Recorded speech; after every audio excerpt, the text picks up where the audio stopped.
Welcome back to the Tracy Take. I am Tyler here with my brother Ryan, and today we are reviewing the Los Angeles Rams 7 round mock draft selections from our mock draft that we did. We did all 250 something picks, and so the Ram selection is going to be what we're talking about today. But before we get into that, be sure to like, subscribe, and also ring the bell to get notified whenever we create more Rams mock drafts. We've already done a 3 round mock draft that came out a couple weeks ago. Be sure to go check that out. We have other 3 round and 7 round mock draft series plans leading up all the way to the 2024 NFL draft. And while you're at it, be sure to hit that subscribe button. It's the easiest way to help us out and grow our channel. We're trying to get to 3,000 by the end of the combine. And so let's quickly talk about what you're going to be seeing here over these next couple of screens. So we wanted to include some context on who was available and who was not available. So you can see some of the selections before and after the Rams pick, but also to some other players as well that we think they could select here and what positions that they were taken in our 7 round mock draft. So we ended up going with Kool-Aid McKinstry here. If you don't like Kool-Aid, I think you can kind of replace him with any cornerback I think that you like. After watching that, the Rams all season, and then also watching the Rams in the Detroit Lions playoff game. If there's one thing that's clear is that they need to really focus on the defense in this offseason. Offensive line, I think, was top notch. Vast improvements from the year before. The Steve Avila pick, I think, was a great pick. I think they had great play by the rest of their offensive linemen as well. Helped keep Matt Stafford up and running. Also made some great holes for Kyron Williams as well. Skill position players wise, I think that they are doing perfectly fine. And so I think they will address the skill position players here in this mock draft. But defensively, though, I think it's got to be defense, because Aaron Donald only has so many years left, and he can also do only so much. Going secondary here, there's going to be a lot of the top guys I think that they can go after. They also have the draft capital to trade up if they want to go get a guy like I think Nate Wiggins. Let me confirm here on our overall mock draft. Cooper DeJean ended up going 11th to Minnesota. I think that might now be a little high. Not saying I don't like Cooper DeJean, but I just think that they'll go with another player. Hey, Wiggins ended up going 15th. You can see Quinion Mitchell went 17th there to Jacksonville. And Terry Arnold fell just a couple more to the Philadelphia Eagles at 22. So I will say I think the cornerbacks think this is going to be that sweet spot for them, the late teens, early 20s. And so I think they're going to have their pick of the litter. I would not be surprised come draft day, they're more aggressive to go and get the guy that they want. Yeah, no, I agree. And I actually do think Kool-Aid McKinstry is the best fit for their system. And granted, I know Raheem Morris left, so we're talking a little retrospectively here. But looking at what Kool-Aid McKinstry does best is he's a long outside zone corner. He can play man. He's not the stickiest corner in this draft class in man coverage, but like if you're going to ask him to play like cover a deep third or play in like some serious rotations, like I think Kool-Aid McKinstry would be your guy. He played at a really, really high level at Alabama doing very similar things. And I like him in this system based off of what the Rams have historically done with Raheem Morris and past defensive coordinators. So I like this pick a lot. I think if the Rams could pick one, it probably is Kool-Aid McKinstry.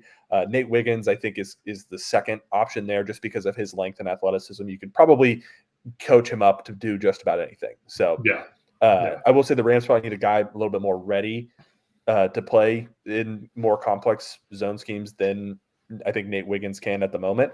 But I do really like this pick here. So I also do think potentially addressing the offensive line, Tyler Guyton is a guy that's extremely athletic that I think Sean McVay would have some serious interest in.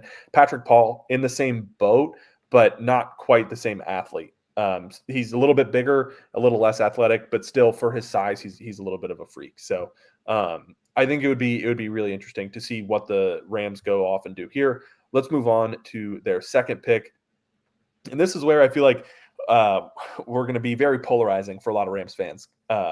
One, JJ McCarthy's probably not here anymore based off of our current draft boards, but doing this a couple weeks ago, he was available at pick 52. And if you can get him here, that is tremendous value because I think a lot of people have him as QB4 in this class.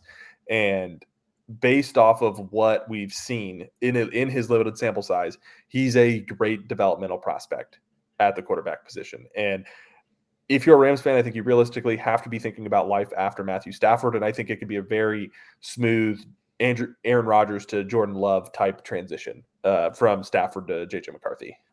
Yeah. I am kind of the believer now. I don't think JJ McCarthy is going to be here by 52.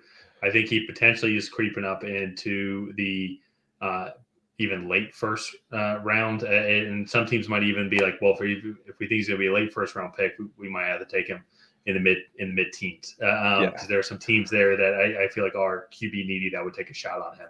If he does fall here, I think he would be a great guy for Matt Stafford to kind of for him to sit behind Matt Stafford for a couple of years, get used to the Sean McVay system, kind of get him NFL ready. And I think that honestly, I think this would be a great fit. I also think as well, he handed the ball a lot off to running backs during his time at Michigan. He can do the same thing with Kyron Williams here, and then he's going to have speedsters like Puka Nacua and Cooper Kupp and Tutu Atwell to keep throwing to. So all those guys can create separation. So I think it's going to be a good system for him to come into if this does end up panning out. But I'm very curious. Leave a comment down below on your overall thoughts on this pick for JJ McCarthy.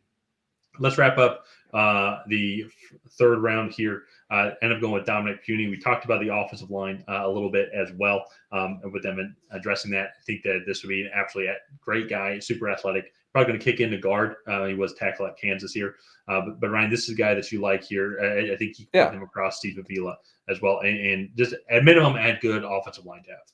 Yeah, so Kansas ran a very unique system. They ran a version of the option, and they ran the ball 92% of the time. Like they ran the ball a crazy amount, and he has a really solid run blocking grade. In his pass blocking sets, he rated well. However, the number was so small that it's kind of hard to really be like, okay, if this guy's taking 450 dropbacks in a season, how many pressures is he really giving up in pass blocking sets? He's a little bit undersized for the tackle position. That's just kind of the nature of those offenses. Like those tackles are running at about 290, like on average in those systems. So it's going to be an interesting transition for Dominic Puny, but I do think he kicks into guard. He could probably play all 5 spots on an offensive line in a pinch, but I think he's really going to thrive in the middle at the 3 interior spots. So just really solid offensive line depth. They made a good draft pick last year with Steve Avila. I think they make another good one here with Dominic Puny. And let's move on to their day 3 picks, where they have a ton. They have 3 fifths and 4 sixths. So I'm going to go through the fifths here really quick. Marshawn Lloyd, running back. One of the big things last year was when Kyron Williams went down, they had a big drop off at not just at the running back position in production, but just the entire offense took a big drop off. They became very one dimensional, and I think adding some depth there is going to be really solid. Justin Aboigbe, this is a defensive tackle, defensive end from Alabama, and a little bit of an unsung hero, I think, in this Alabama defensive line. And then lastly, Jared Wiley, actually one of my favorite tight end prospects for day 3. Just a do-good tight end. He's a good athlete. He has good hands. He runs good routes. He's a good blocker. Just doesn't do anything like great. And so I think if you're like day 3, he's going to be at the very least, I think, a solid depth piece at the tight end spot. Yeah, especially too with Tyler Higbee's the timing of his injury. I think that they will be addressing the tight end position for sure in this draft here. So then with their final 4 picks here, not all back to back. I mean, you got 190, but then you got the 3 compensatory picks already here. But Nathaniel Watson, linebacker. Then you got Bub Means, receiver, Eric Watts, edge, and then Caden Wallace on the offensive tackle here. Tried to address some positions that we felt like they had not addressed yet. And so I think here, all these guys provide good depth pieces, especially to a guy like Bub Means. That's a guy that you like here as well. He was at the Shrine Bowl, right? Yeah, he was at the Shrine Bowl. He's from Pitt, and he's a really good athlete. And I think here you're looking for traits that could be developed.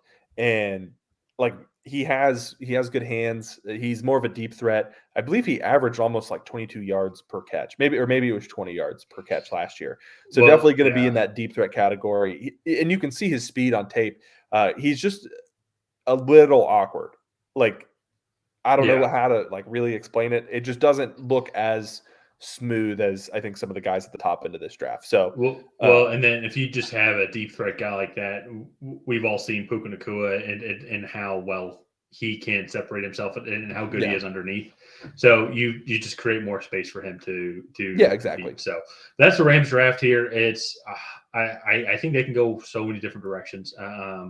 Offensively, I think that they're good.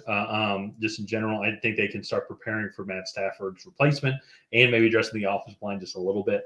But I think primarily it's going to be a defensive focused draft. Yeah, for sure. I think this offense is in a good spot.